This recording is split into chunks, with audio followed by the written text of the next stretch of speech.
What's going on, CPC fans? My name is NarthVader, one of your CPC analysts, and today I will bring you week 3 of top plays of the week.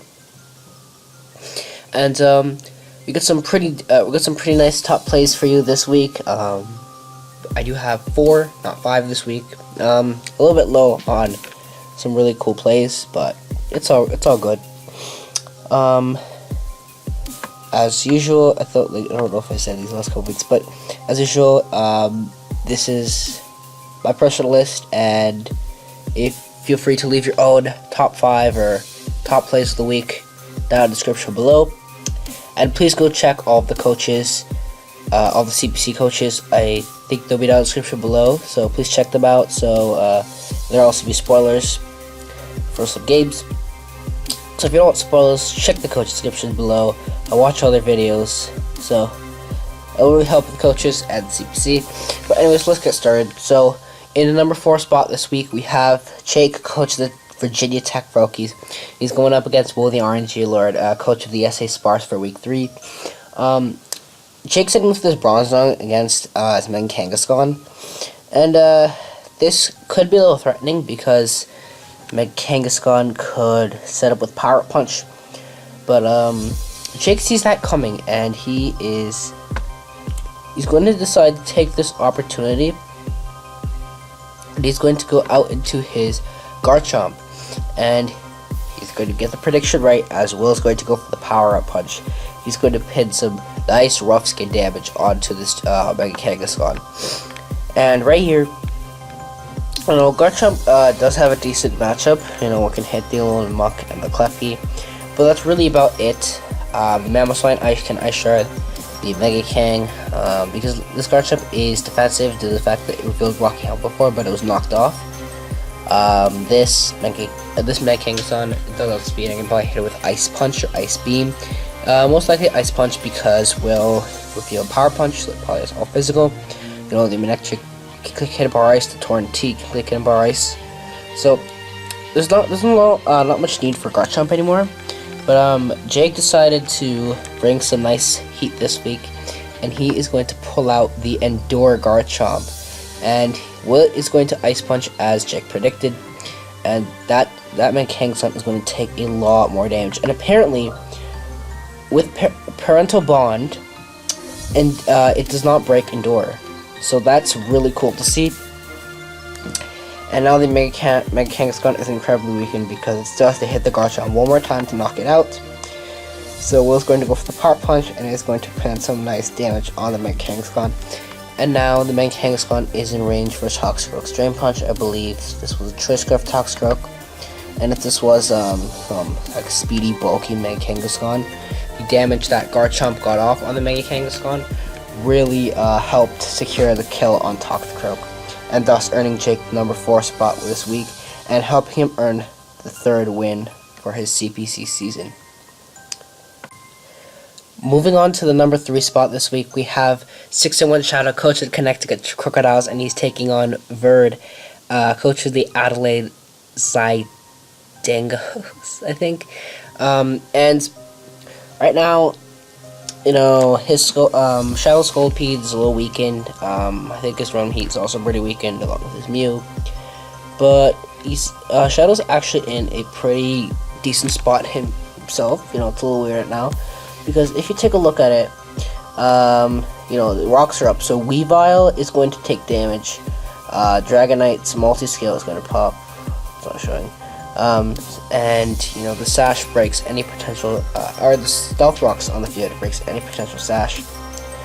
The Mega Blastoise is fairly weakened, and you're going to see how it's going to come into play. So,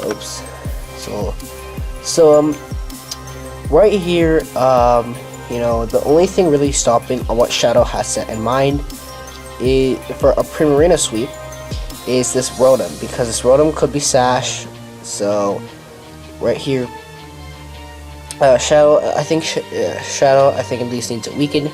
So right here, he's going to go for the Protect, just to get the speed boost off, as Fred's going to go for the Hex. He's going to go for the Poison Jab here, get a little bit of damage off, as Fred is going to Will-O-Wisp here. And he has a Lumberry, so that's pretty cool. But now Shadow's going to Baton Pass, and he's going to go to Prima Arena as he expects the Hex, no status condition, which, if this rotom was double status with Wolves and Toxic, so if this rotom did go for Toxic, Shadow's plans would have been stopped, but, sometimes the greater the risk, the greater reward, and this definitely paid off here. Because now Shadow has a +2 Prima Arena on the field, and I believe there are, I'm not sure. Let's see, this Whimsicott. The Whimsicott, I think maybe other than maybe Assault Vest Whimsicott, I believe there are no more switch-ins for this Prima Arena right here. So Red's going to switch into his Whimsicott, and he's going to go for the Moonblast, and that puts him into a KO range. Or not 2 but it rage for the Ice Beam. That's going to knock the Whimsicott out. And pretty much, Shadow is going to go on the sweep here, as he's going to go for the Edge Ball, knock out the Mega Blastoise, and proceed to sweep the rest of Verd's team. So the series of plays he made with Scolipede into Prima Arena really helped him win this match. And Shadow is actually going to pull off the 6-0 victory over Verd, thus earning him the number 3 spot this week, and finally breaking a little bit of his losing streak. So congrats to Shadow on that, and now we will move on to the number 2 spot this week. In the number 2 spot this week, we have Aberforth, coach of the Brisbane Breloom. He's going up against Johnny Risepool, coach of the Rhine Valley Guardians. And right here, he's put the Swallow in a good range, which is really good for him. And he's going to knock out this Clefable, which with 2 Facades, which is a bit of a nuisance for things like Gardevoir. But now Blaziken is going to come on in here, and Abe, since this is a Scarf Blaziken, is going to sack off his little Marowak, which did get weakened from the Snorlax a little earlier. Is going to live, but that's fine. So fortunately, the little Marowak is going to go down, but Abe doesn't mind. He's going to go as Nihilego here, as Johnny's going to switch out Snorlax, as Abe gets the Stealth Rocks, which is really good, because it puts chip damage on the rest of his team. And now,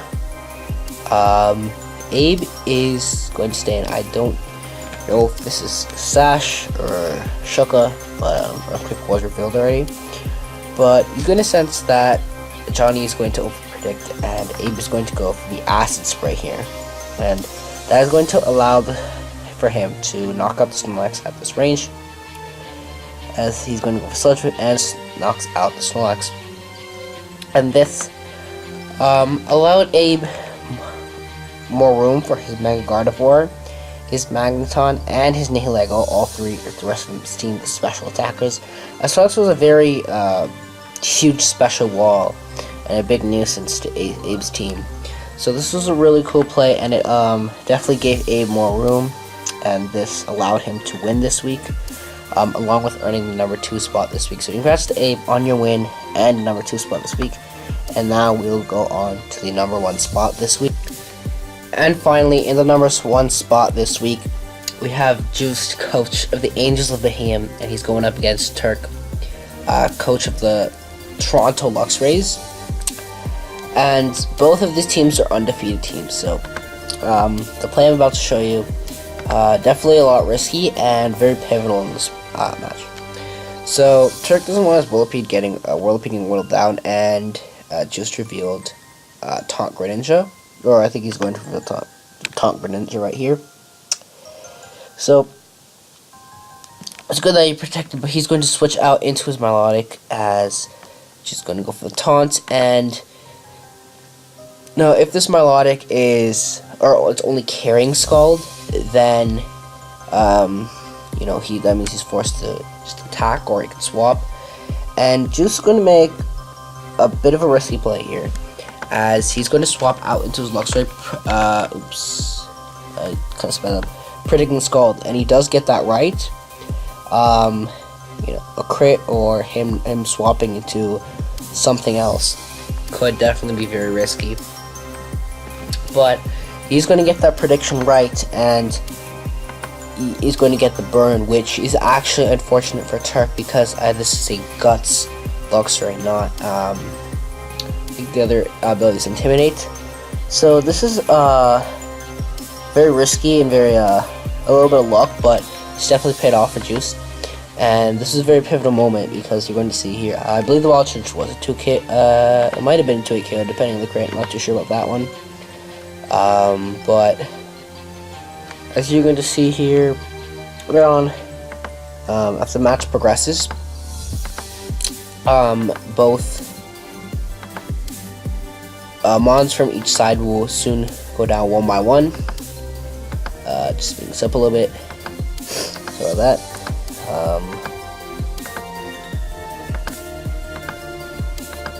Alright, so pretty much all Turk has left is this Rhianoclus here, and Calm Mind Rhianoclus can really put Juice team, or can really dent slash clean the rest of Juice team up. So, oops, well, I guess now. So, Turk is going to reveal the Calm Mind Rhianoclus, and that is a big problem for Juice. He's going to swap out his Greninja to try and, I guess, break this Calm Mind Rhianoclus. He's going to go for the Dark Pulse, Turk of his Colbur, and he is going to put himself in the position where he can get a shot to win this. So it's going to drag on for a little bit. He's just going to try to get some damage off, but he's going to taunt here, as he can't Calm Mind or recover, and now Juice can go for a couple Dark Pulses here, and he can just, he's going to Volt Switch to sack off the Landorus to put it in range of I believe, the Guts boosted Wild Charge, and he's going to knock the Rhianoclus out. So despite Calm Mind, being on the 1% as well, so despite the Calm Mind Rhianoclus being a little bit of a nuisance to Juice's team, the play with the Scald Switching from the Melodic, a little risky but definitely paid off, combined with a taunt, Dark Pulse-ish to help Luxrace take out the Rhianoclus in the end. It really helped Juice to secure this win and to keep his undefeated streak. So congrats on the #1 spot this week and your 3rd win. And that concludes Top Plays of the Week. Thank you guys so much for watching. Again, if you don't agree with this list or you have your own list of Top Plays of the Week, feel free to share them down below. And also, please go, I'm not really good at this. The links to the CPC coaches, I believe, will be down in the description below. But that aside, that's going to wrap up Top Plays of the Week. This is your analyst, it's your CPC analyst, NarthVader, signing off, and I'll see you guys next week.